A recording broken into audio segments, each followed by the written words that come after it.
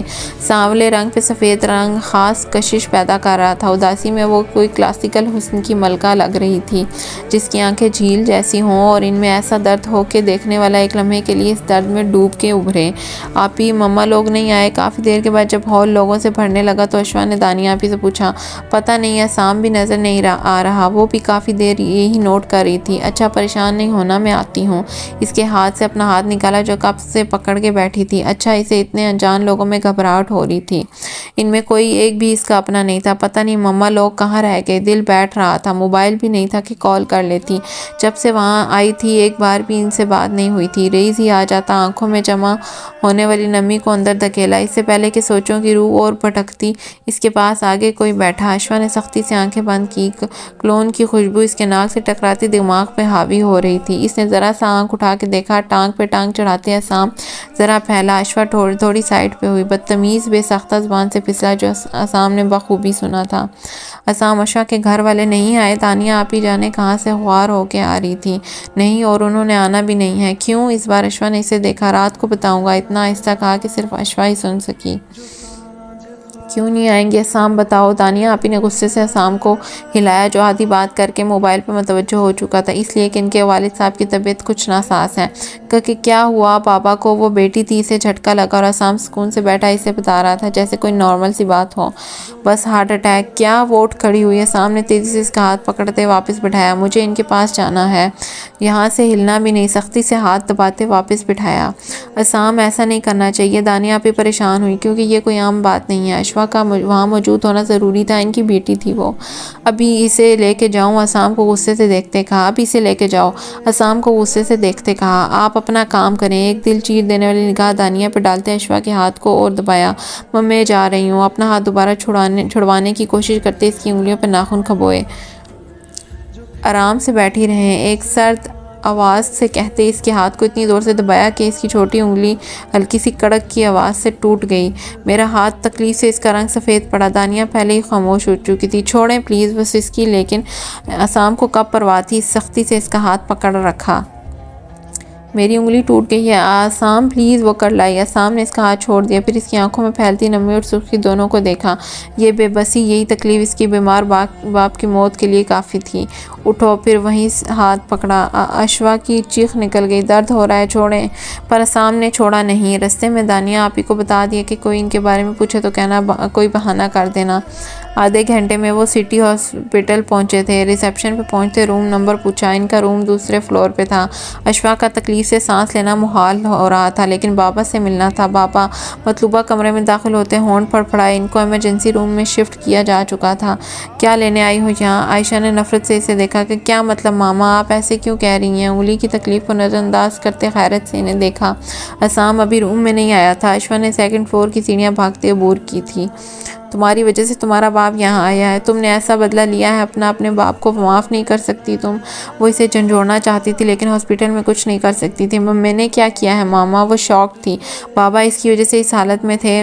چلی جاؤ یہاں سے، واپس اپنی شکل مت دکھانا، انہوں نے حقارت سے کہتے اسے پیچھے دھکا دیا۔ وہ دروازے سے ٹکرائی۔ ماما پلیز یار، میں نے کچھ نہیں کیا۔ وہ ہاتھ جوڑتے ان کے قریب آئی۔ میں نے کہا یہاں سے چلی جاؤ اشوا، میں تمہاری شکل بھی دیکھنا نہیں چاہتی۔ اگر تمہارے باپ کو کچھ ہوا نا تو کبھی معاف نہیں کروں گی تمہیں۔ منہ دوسری طرف کرتے اسے نکل جانے کا اشارہ کیا۔ وہ کتنی دیر حیرت اور بے یقینی سے وہاں کھڑی رہی، پھر وہ خاموشی سے باہر نکل آئی۔ عصام اسے دور دور تک نظر نہیں آیا۔ واپس ریسیپشن تک آتے ہیں وہ عصام کو تلاش کر رہی تھی۔ اس کی کشتیاں ہر طرف سے جل گئی تھی۔ وہ جانے کون سے سفر پہ تھی جو اگلے مرحلے میں داخل ہوتے ہی پچھلے سے زیادہ اذیت ناک تھا۔ اسے نہیں معلوم تھا اس کا قصور کیا تھا۔ نکاح سے ایک دن پہلے اس گھر میں آج تمہارا آخری دن ہے، اس کے بعد تم جب بھی یہاں آؤگی بس ایک مہمان کی طرح آؤگی۔ اس کے سر پہ ہاتھ رکھتے حمید صاحب صوفے پہ بیٹھے۔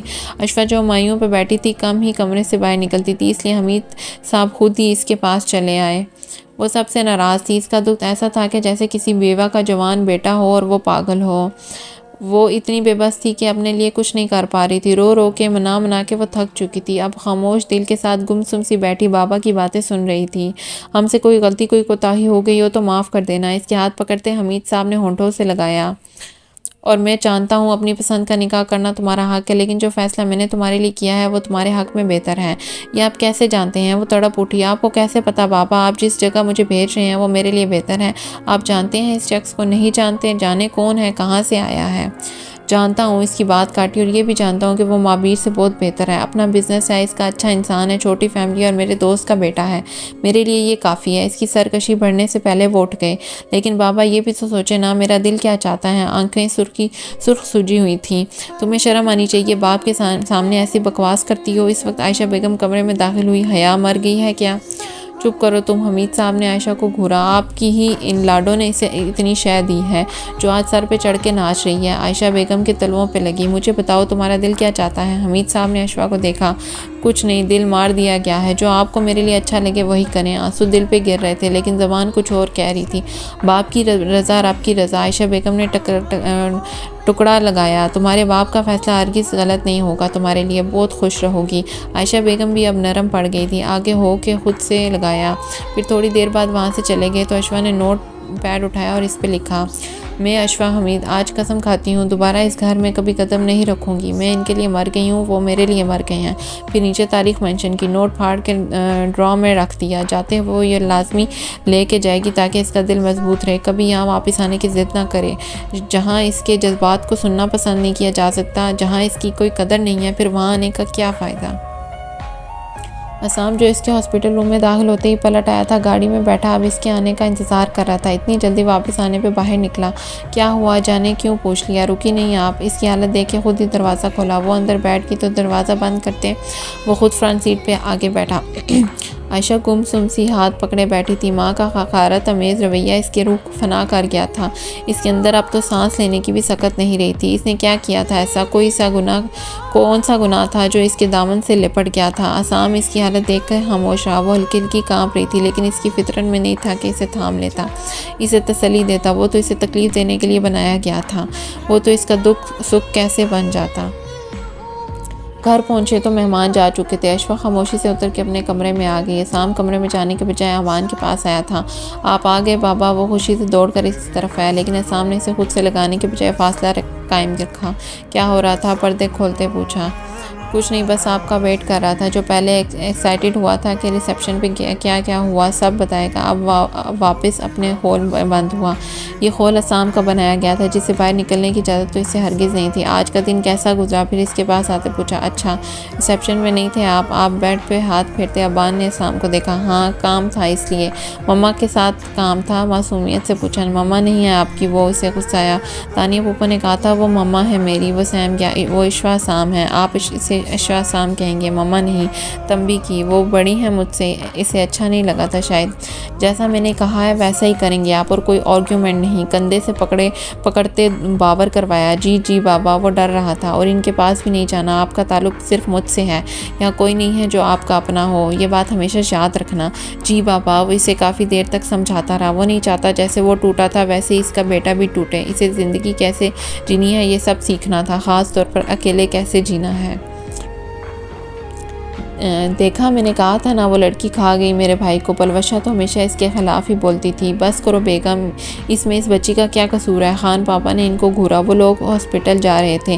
وہ بچی نہیں ہے، پہلے عزت کو پاگل کیا، پھر میرے مابیر کو اور اب اپنے گھر والوں کو وہ کسی قابل نہیں چھوڑے گی۔ شادی تو اس نے اپنی پسند سے کی ہے، پھر بھی مجھے تو لگتا ہے میرا بھائی سے دکھ میں بیمار ہے کہ اس کی بیٹی نے دغا کر دیا اس کے ساتھ۔ وہ معصوم کیا برا کرے گی جس کے ساتھ خود برا ہو رہا ہے؟ تم جانتی ہو ہمارے بچے ایک دوسرے کو پسند کرتے تھے، بس تمہاری اور تمہارے بھائی کی بلا وجہ کی ضد نے اس حال تک پہنچایا ہے۔ پتہ نہیں اشوا کا کیا حال ہوگا۔ انہیں اس لڑکی کی فکر تھی جو ان سے چھپ چھپ کے باتیں کیا کرتی تھی۔ وہ عزت کی ہم عمر تھی اور ان کے لیے عزت جیسی ہی تھی۔ ان کی بھی خواہش تھی کہ وہ ان کی بہو بن جاتی، لیکن قسمت کے آگے کوئی کچھ نہیں کر سکتا۔ سارے رستے پلوشہ اشوا کو برا بھلا کہتی آئی تھی، اور اب روم میں داخل ہوتے کانوں نے جو فقرہ سنا تھا اس سے اور یقین ہو گیا تھا کہ یہ سب اشوا کا کیا دھرا ہے۔ اشوا کے جانے کے 2 گھنٹے بعد حمید صاحب کو ہوش آیا تھا۔ انہوں نے سب سے پہلے یہی کہا تھا کہ ریسیپشن پہ جانا ہے، لیکن آئی تھی اشوا۔ عائشہ نے بتایا۔ تم نے روکا نہیں؟ ناراض تھی وہ مجھ سے؟ نہیں، پہلے ہی سب کچھ اس کی وجہ سے ہو رہا ہے، اب نہیں اور برداشت کر سکتی میں۔ بیٹی ہے ہماری، وہ بے مشکل بول پا رہے تھے۔ اسے یہ بھی بات سمجھانی سمجھنی چاہیے، بیٹی وہ ہے ہماری، پلیز زیادہ باتیں نہ کریں۔ اندر آتی نرس نے انہیں باتیں کرنے سے روکا۔ عائشہ خاموش ہو گئی۔ مجھ سے ملنے تو دیتی۔ نرس کے جانے کے بعد دوبارہ حمید صاحب نے عائشہ کو مایوس نظر سے دیکھا۔ کیسے ملنے دوں؟ آپ اس بیڈ تک اسی کی وجہ سے پہنچے ہیں نا؟ بیٹی تو ہمارے فیصلے پر خوش ہوتی نا، یوں ہمیں سزا دیتی۔ ہائے، میں نہ کہتی تھی، وہ لڑکی ہی میرے بھائی کو اس حال تک پہنچانے والی ہے۔ کمرے میں داخل ہوتے پلوشہ اونچی آواز میں بولی۔ پھر حمید صاحب کو ان کی بیٹی کے بارے میں پتہ نہیں کون کون سی کہانیاں سناتی رہیں۔ وہ پہلے ہی بیڈ پہ تھے، ان کی طبیعت اور خراب ہونے لگی۔ عائشہ بیگم نے آخری انہیں غصے سے وہاں سے جانے کو کہا۔ خان بابا سمجھ رہے تھے سچویشن کو، سو بغیر برا منائے وہ پلوشہ کو لے کے واپس چلے گئے۔ رئیس کھانا کھا لو، مجھے بھوک نہیں ہے۔ رئیس نے اس سے منع کیا۔ پریشان ہونے سے کیا ہوگا، اب وہ ٹھیک ہیں۔ وہ جانتی تھی ماموں کی وجہ سے وہ پریشان ہے۔ افشا سے رابطہ ہوا تمہارا؟ رئیس نے سر جھٹکے اس سے پوچھا۔ نہیں، کال ریسیو نہیں کرتی، بے دلی سے کہتے وہ بھی ساتھ ٹک گئی۔ مجھے بھوک نہیں ہے، لے جاؤ یار، کھانے سے کیا ناراضگی، کھا لو پلیز۔ نہیں بھوکنا، ایک بار سمجھ نہیں آئی، غصے سے کہتے وہ خود ہی اٹھ گیا۔ ہر کوئی عجیب سی ٹینشن میں تھا۔ عزت نے پھر کھانا نہیں کھایا۔ دوسری طرف معابر کئی فٹ بلندی سے خود کو ہوا میں اچھالتے آسمانوں سے زمین پہ گر رہا تھا۔ 2 بجے کمرے میں آیا تھا۔ عائشہ ابھی تک جاگ رہی تھی۔ ہاتھ کی چھوٹی انگلی سوجن کی وجہ سے موٹی نظر آ رہی تھی۔ سامنے ایک نظر اسے دیکھا، تکیے پہ گال ٹائے وہ بائیں کروٹ پہ لیٹی، جانے کیا سوچی تھی۔ اسے کچھ کہے بنا وہ ڈریسنگ روم میں چلا گیا۔ 5 منٹ بعد باہر نکلا تو وہ ہنوز اسی پوزیشن میں تھی۔ خیریت ہے؟ اس کے سرخ چہرے کو بغور دیکھا۔ عجیب سی کشش تھی اس کے وجود میں جو اسے اپنی جانب کھینچنے کی کوشش کر رہی تھی۔ عائشہ نے شاید سنا نہیں، اس لیے اپنی جگہ سے ہلی تک نہیں۔ کچن سے کچھ کھانے کے لیے لا دیں، دوبارہ متوجہ کرنا چاہا، لیکن عائشہ نے تو ہوش میں ہی نہیں تھی، کیسے اس کی بات سنتی ہے۔ سامنے دوبارہ کہا ہی نہیں۔ اپنی جگہ پہ آ کے لیٹتے اس نے بھی دوسری جانب کروٹ لے لی۔ اسے کون سا فرق پڑ رہا تھا، بھاڑ میں جائے، بھوک تو ویسے بھی نہیں تھی، بس اسے تنگ کرنے کا مقصد تھا۔ پھر صبح 10 بجے اس کی آنکھ کھلی تو وہ وہاں موجود نہیں تھی۔ غیر ارادی طور پر اس نے عائشہ کو ڈھونڈا لیکن نہیں ملی۔ باہر آ کے بوا سے پوچھا تو انہوں نے بھی لا علمی کا اظہار کیا۔ کہاں جا سکتی ہے؟ اب اسام کی پیشانی پہ بل پڑے۔ واپس کمرے میں آتے ٹیرس پہ دیکھا، وہاں بھی نہیں تھی۔ ڈریسنگ روم میں، اسٹڈی روم میں، باتھ روم سب خالی تھے۔ بیسائڈ ٹیبل پہ سے اپنا فون اٹھاتے گارڈ کو کال کی۔ مسز اسام باہر نکلی ہیں؟ 2 ٹوک انداز میں پوچھا۔ نہیں سر، سوائے بوا کی بیٹی کے اور کوئی باہر نہیں نکلا۔ بوا کی بیٹی کب آئی تھی؟ اسے شک ہوا۔ نہیں معلوم سر، پتہ کر کے بتاتا ہوں۔ وہ کمرے سے باہر نکل آیا۔ بوا آپ کی بیٹی آئی تھی؟ کچن میں آتے ان سے پوچھا۔ نہیں، وہ تو کراچی ہوتی ہیں، اسلام آباد کیسے آئے گی اکیلی؟ انہوں نے حیرانگی سے اسے دیکھا۔ عائشہ میں چھوڑوں گا نہیں تمہیں، دانت پیستے اسے مٹھیاں بھیجی۔ 7 بجے کے قریب وہ بیڈ سے اٹھی تھی، ٹوٹی انگلی اب سن ہو چکی تھی۔ ڈریسنگ روم سے کالے رنگ کی چادر نکالی جو کہ یقیناً اسام کی تھی۔ لیتے ہی اسے احساس ہو گیا تھا کہ وہ سردیوں کے لیے ہے، لیکن اس وقت منہ چھپانے کے لیے اس کے پاس اور کچھ نہ تھا۔ اسے بابا کے پاس جانا تھا۔ ساری رات اضطراب میں گزری تھی۔ گرم شال لیتے وہ کمرے سے باہر نکل آئی تھی۔ سامنے کوئی نہیں تھا، سب سو رہے تھے۔ خاموشی سے سیڑھیاں اترتے وہ ٹی وی لاؤنج عبور کر گئی۔ گیٹ پار کرتے اسے گارڈ نے دیکھا تھا جو شاید اونگ بھی رہا تھا، دوسرا پتہ نہیں کہاں تھا۔ موقع تو بہت اچھا تھا، بہت خاموشی اور آرام سے وہ اس اسام مینشن سے نکل گئی تھی۔ مین روڈ پہ آتے ہی اس نے ایک آٹو لیا جو اسے ہاسپٹل کے عین سامنے اتار کے چلا گیا۔ روم کا اسے پتہ تھا، اس لیے زیادہ مشکل نہ ہوئی، لیکن اندر داخل ہونے سے پہلے اس نے جو سنا تھا وہ اس کی زندگی اجاڑ گیا تھا۔ وہ جو اب تک یہ سمجھ رہی تھی کہ اس کے ماں باپ نے اس کے بھلے کے لیے اسام شیخ سے اسے بیعت دیا تھا، اصل کہانی تو کچھ اور تھی، دل چیر دینے والی۔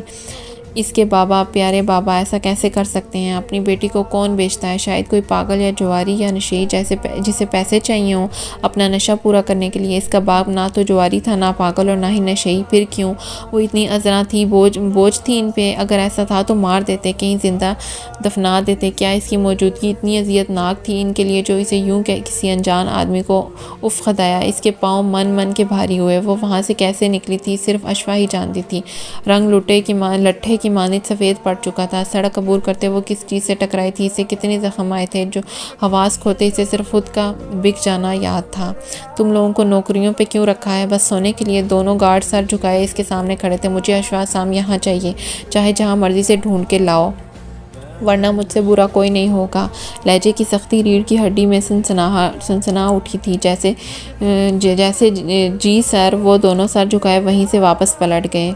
وہ خود بھی گاڑی لے کے باہر نکل آئے کیونکہ اسے کچھ اندازہ تھا وہ کہاں جا سکتی ہے۔ اس کا رخ ہاسپٹل کی طرف تھا۔ آدھے گھنٹے کا سفر اس نے 10 منٹ میں طے کیا، لیکن عائشہ وہاں بھی نہیں تھی۔ تو پھر وہ کہاں گئی تھی؟ اس نے پورا شہر چھان مارا تھا لیکن اسے عائشہ اسام نہیں ملی تھی۔ زمین کھا گئی یا آسمان نگل گیا؟ آخر کہاں گئی تھی وہ؟ سر ہم نے تمام ہاسپٹل چیک کر لیے ہیں، ہمیں مسز اسام کہیں نہیں ملی۔ اس کی آدمی دوسری دفعہ بھی خالی ہاتھ آئے تھے۔ اچانک سے کچھ یاد آیا، وہ تیزی سے کمرے کی طرف بھاگا تھا۔ اس کے چلے جانے کی ٹینشن میں اسے خیال ہی نہیں رہا کہ جی پی ایس اس کی لوکیشن اسے ہمیشہ بتا سکتا ہے۔ تیزی سے لیپ ٹاپ آن کرتے اس نے لوکیشن نکالی۔ اتنا وقت ضائع کیا تھا، اب ایک لمحہ بھی لگائے بنا وہ اس تک پہنچنا چاہتا تھا۔ اگلے 1 گھنٹے میں وہ بگولا نامی گاؤں جو جہلم کے قریب تھا وہاں پہنچا۔ وہاں تھی اشوا۔ وہاں کیسے پہنچی یہ تو اس سے ملنے کے بعد ہی پتہ چلنا تھا۔ جی آپ کون؟ ایک 12-13 سال لڑکی نے گیٹ کھولتے اس سے پوچھا۔ اسام نے پہلے اس لڑکی کو دیکھا، پھر اسے ہٹاتے وہ اندر چلا گیا۔ ساتھ ہی اس کے گارڈز بھی تھے۔ سامنے ہی برآمدے میں 2 عورتیں بیٹھی باتیں کری تھی جو اسے دیکھ کے کھڑی ہوئی۔ آپ کون ہیں؟ اور یہاں ایسے منہ اٹھا کے؟ اپنی بیوی کو لینے آیا ہوں، تو ٹوک انداز میں کہتے دونوں خواتین کو گھورا۔ آپ کی بیوی یہاں کیسے آ سکتی ہے؟ جو عمر سے قدرے کم تھی وہ بامشکل بولی۔ آپ کے چہروں کے اترتے چڑھتے رنگ ہی سب بتا رہے ہیں، آرام سے بتا دیں ورنہ اگر میں نے ڈھونڈنا چاہا تو اچھا نہیں ہوگا آپ لوگوں کے لیے۔ سامنے موبائل پہ لوکیشن دوبارہ دیکھی، وہ صحیح جگہ پہ کھڑا تھا، بس تھوڑا سا فاصلہ تھا۔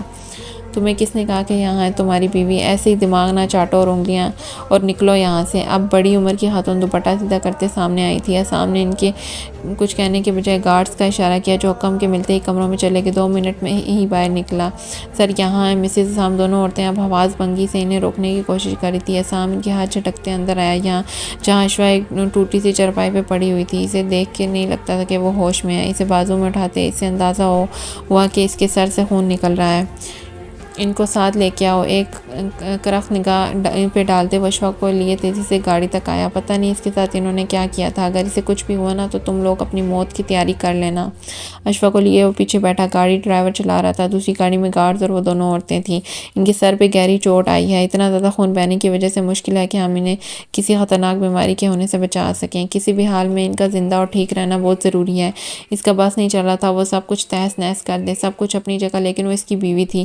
پچھلے کئی سالوں سے اس کے خیالوں کے علاوہ اور کسی کا خیال نہیں آیا تھا۔ 10 سال اس نے محض اشوا اسام کو سوچا تھا، چاہے وہ کسی بھی مقصد کے لیے ہو۔ انہیں پہلے نروس بریک ڈاؤن ہوا ہے، پھر شاید کسی چیز سے ٹکرانے کی وجہ سے ان کے سر کی پچھلی طرف گہری چوٹ لگی ہے۔ اب بس دعا کریں 24 گھنٹوں میں اگر یہ نارملی ہوش میں آ گئی تو ٹھیک، ورنہ یا تو یہ کومے میں جا سکتی ہیں یا پھر ان کا ذہنی توازن بگڑ سکتا ہے۔ ڈاکٹر بری خبر سنا کے وہاں سے جا چکا تھا۔